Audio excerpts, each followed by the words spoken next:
Hello everyone. तो जो आज की क्लास में हम डिस्कशन करेंगे चैप्टर नंबर 1 का एग्जाम्पल नंबर 5 बहुत ही अच्छा एग्जाम्पल है और इसी से रिलेटेड एग्जाम्पल से रिलेटेड अपने पास एक्सरसाइज में क्वेश्चन नंबर 12 और 13 भी दे रखा है। तो कोशिश आप करें 12 और 13 भी करने का।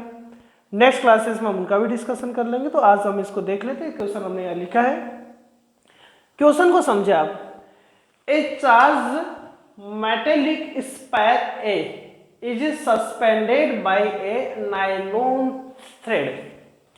यानी कह रहा है कि ये नायलॉन थ्रेड से, ये थ्रेड है मान लेते हैं, इस थ्रेड से एक स्पेयर जो है वो ए अपने पास मेटालिक स्पेयर है, चार्ज स्पेयर है, और मैं मान लेता हूँ कि मुझे इस पर कितना चार्ज है, Q1 चार्ज इस पर है। Another charged metallic sphere B held by an insulating handle is brought close to a such that the distance between their centers is 10 centimeter according to figure diagram दे रखा था, book में हमने नहीं बनाया। वो ये कह रहा है कि एक अदर दूसरा कोई अपने पास में मेटालिक स्फेयर है, बी मान लेते हैं हम इसको, इस ए को बी के क्लोज लाया गया है और इतना क्लोज लाया गया है कि दोनों का सेंटर का डिस्टेंस कितना हो चुका है बच्चों, 10 सेंटीमीटर हो चुका है। ऐसा कह रहा है कि दूसरे चार्ज मेटालिक स्फीयर बी को हमने किसी से भी सस्पेंड नहीं कर रखा है, लेकिन हम इसको एक एक क्लोज ला रहे हैं और इतना क्लोज ला रहे हैं कि दोनों के मिड का डिस्टेंस 10 सेंटीमीटर हो चुका है। Sphere A and B are touch by uncharged sphere. चलो पास में आ चुके हैं, दोनों के पास चार्ज है, ठीक है। अभी दोनों के बाद रिपल्सन फोर्स लग रहा है बच्चों अकॉर्डिंग टू क्वेश्चन। सो ये पॉजिटिव पॉजिटिव भी माना जाएगा, नेगेटिव नेगेटिव माना जाएगा। तो अकॉर्डिंग टू यहाँ फर्स्ट कंडीशन का अकॉर्डिंग टू फोर्स, तो बच्चों ये इसका कूलॉम लॉ का फोर्स ये हो जाएगा। अब चलो छोटा सा कुछ कॉन्सेप्ट का बात करें पहले कि बच्चों जैसे मान लो कि दो स्फीयर अपने पास है, ए और बी, दोनों आइडेंटिकल है। आइडेंटिकल का मीन हो गया कि मान लो कि बच्चों इसका रेडियस r1 है और सेकंड वाले का रेडियस भी हम मान लेते हैं, इसका रेडियस r1 है और सेकंड का रेडियस क्या है, r2 है। दोनों को टच करवाया और हम ये भी कंडीशन मानते हैं कि r1 किसकी इक्वल है, r2 के इक्वल है। दोनों को टच करवाया। ये कौन है बच्चों, अंबानी साहब है भाई। कौन है, अंबानी साहब है, ठीक है। और अंबानी साहब जो है अपने पास में काफी पैसे वाले हैं। अब इनसे पार्टनरशिप कौन करेगा बच्चों, टाटा साहब करेंगे।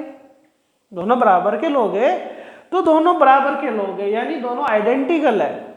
मास दोनों का सेम है अपने पास में, सॉरी मास का रेडियस दोनों का सेम है, इनका शेप भी सेम है। साइज मतलब ये शेप एंड साइज में दोनों में सेम है। जब हम इनको कॉन्टेक्ट में लाएंगे, ये चलो कॉन्टेक्ट में पहुंचो, यानी दोनों को पार्टनर बना दिए, पार्टनर बराबर के लोग बने। लेकिन बच्चों ये जब अलग अलग होंगे तो इनका पार्टनरशिप जो होगा, प्रॉफिट जो होगा, जो लॉस जो होगा, वो बिल्कुल हाफ हाफ रहेगा। यानी ये कह दे कि मान लो हम ये कह दे कि बच्चों R1 के पास, फर्स्ट के पास में 20 कूलॉम चार्ज था और इनके पास 10 कूलॉम चार्ज था। दोनों कॉन्टेक्ट में आए, कॉन्टेक्ट में आएंगे तो टोटल चार्ज 30 कूलॉम हो जाएगा। लेकिन जब अलग होंगे तो बच्चों जैसे ये पास में पहले दूर थे, फिर कांटेक्ट में आ गए, इनके पास 20 कूलॉम था, इनके पास 10 कूलॉम था। अब टोटल चार्ज कितना हो जाएगा, पार्टनर बन चुके हैं ना, तो टोटल चार्ज 30 कूलॉम हो गया। अब वापस अलग अलग हो गए, काफी टाइम बाद में अलग अलग हो गए। अलग अलग होंगे तो बच्चों ये हाफ ऑफ प्रॉफिट लेकर जाएंगे, यानी 30 का हाफ, यानी इनके पास 15 कूलॉम चार्ज और इनके पास भी 15 कूलॉम चार्ज रहेगा। यानी हम ये कह सकते हैं कि जब भी पार्टनरशिप या सेम साइज एंड शेप में होता है, तब जब ये दूर होते हैं तो बच्चों इन पर बंटवारा जो होगा प्रॉफिट लॉस का, वो हाफ हाफ रहेगा। ये कॉन्सेप्ट अपने को माइंड में रखना है भाई। यानी ऐसा ही क्वेश्चन हमसे कह रहा है, क्वेश्चन नंबर 12 में भी कुछ ऐसी सिचुएशन कह रहा है, 12 और 13 में भी। अब इसमें ये कह रहा है sphere A and B are touch. अब ये किससे टच हो रहे हैं, अनचार्ज स्फीयर से। कोई कंगाल, अपने जैसा कोई कंगाल व्यक्ति, मेरे जैसा मान लो भाई, मेरे जैसा कोई कंगाल व्यक्ति है, ए और बी बहुत पैसे वाले हैं, इसके पास Q1 चार्ज, इसके पास Q2 चार्ज, बहुत पैसे वाला है। लेकिन अब पैसे वालों को कैसा ठगा जाए तो सी और डी से सीख लेते हैं हम। सी एंड डी जो है वो क्या है, अनचार्ज है, कोई चार्ज नहीं है। लेकिन देखे ये कह रहा है सी एंड डी, देखो किस किस से कांटेक्ट में आया, सी किसके कांटेक्ट में है, ए के कांटेक्ट में है, ये ए साहब थे, ये बी साहब है, ठीक है। इसके कांटेक्ट में तो बच्चों सी आया है, ए के पास कितना चार्ज Q1, इसके पास कितना चार्ज Q0, इसके पास कितना चार्ज Q2, डी कांटेक्ट में इसके पास कितना चार्ज 0, टोटल चार्ज कितना हुआ TC, total charge Q1 plus 0 Q1 आया। इसके बाद टोटल चार्ज कितना हुआ जो Q2 प्लस 0 कितना हुआ Q2 हुआ, है ना।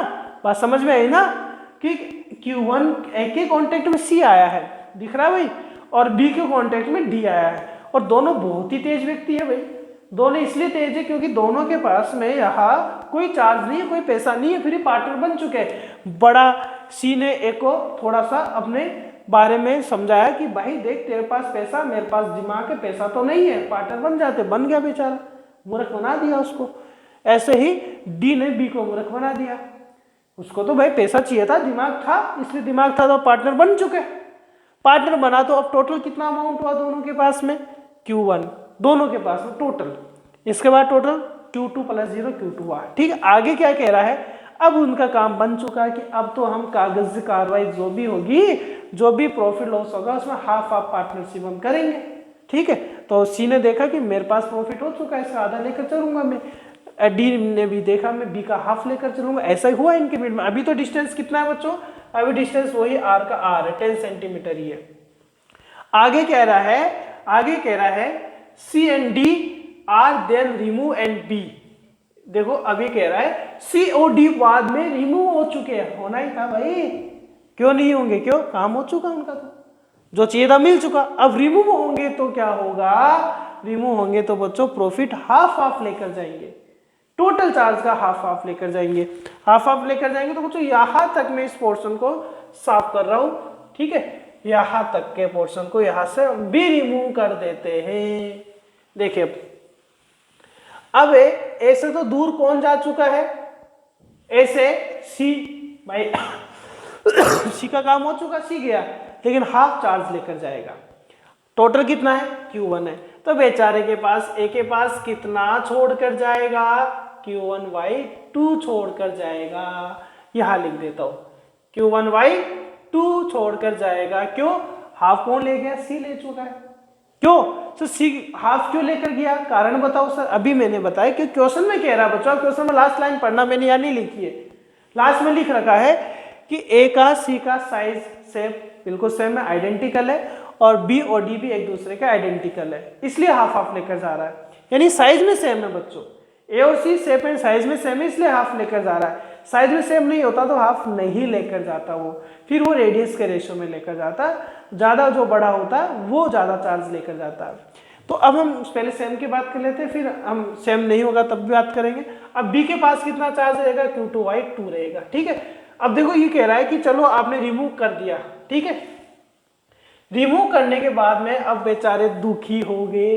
पहले कितने सेंटीमीटर पर थे, 10 पर, और गुरूर था दोनों में, घमंड था, दूर दूर थे, सी और डी ने दोनों का बेवकूफ बना दिया।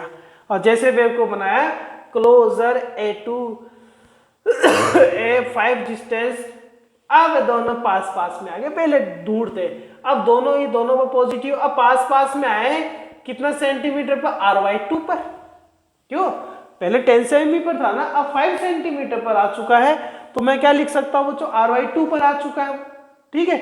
अब ये कह रहा है क्वेश्चन क्या, अब क्वेश्चन आया है what is expected repulsion of A on the basis of Coulomb's law. अब आपको क्या बताना है बच्चों, दोनों के मिड में जो फोर्स लग रहा है, अब फोर्स बताना कब है, जब सी और डी उनको बेवकूफ बनाकर जा चुके हैं और दोनों एक दूसरे के पास में और आ चुके। पहले 10 सेंटीमीटर के गैप पर थे, अब वो 5 सेंटीमीटर के गैप पर आ चुके हैं। तो अब यहाँ पर अपने को क्या बताना है, फोर्स बताना है। तो यहाँ बच्चों अब फोर्स क्या हो जाएगा, अकॉर्डिंग टू कूलम्ब लॉ के F' मान लेते हैं फोर्स को। पहला चार्ज क्या है बच्चों, Q1/2 है, सेकेंड चार्ज क्या है, Q2/2 है, और डिस्टेंस हाफ हो चुका है, R/2 का होल स्क्वायर। सोल्व किया जाएगा तो k q1 q2 divided by 4, ठीक है, 2 इंटू 2, और ये r square by 4, 4 to 4 cancel out हुआ।